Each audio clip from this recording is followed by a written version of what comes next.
ওসমান হাদি একমাত্র ব্যক্তি ছিল যে দলের লেজুর বৃত্তি না করে, দলের লিয়াজু লবিং এর মধ্যে না গিয়ে, আসন ভাগাভাগির মিথ্যা দুর্গন্ধযুক্ত নিকৃষ্ট কালচারের মধ্যে না গিয়ে যেটা সত্য ওইটাই মানুষের মুখের উপর স্ট্রেট ফরওয়ার্ড বলে দিত।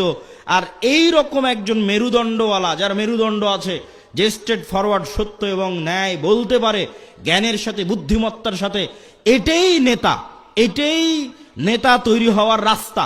আর এই রকম একজন মেরুদণ্ডওয়ালা সত্যবাদী ন্যায়পরায়ণ নেতা ওই রকম লাখো দুর্নীতিগ্রস্ত নির্বাচিত এমপির চেয়ে পাওয়ারফুল। ওসমান হাদি একমাত্র ব্যক্তি ছিল যে দলের লেজুর বৃত্তি না করে, দলের লিয়াজু লবিং এর মধ্যে না গিয়ে, আসন ভাগাভাগির মিথ্যা দুর্গন্ধযুক্ত নিকৃষ্ট কালচারের মধ্যে না গিয়ে যেটা সত্য ওইটাই মানুষের মুখের উপর স্ট্রেট ফরওয়ার্ড বলে দিত।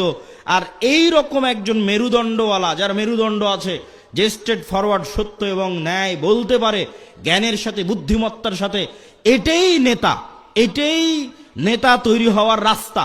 আর এই রকম একজন মেরুদণ্ডওয়ালা সত্যবাদী ন্যায়পরায়ণ নেতা ওই রকম লাখো দুর্নীতিগ্রস্ত নির্বাচিত এমপির চেয়ে পাওয়ারফুল।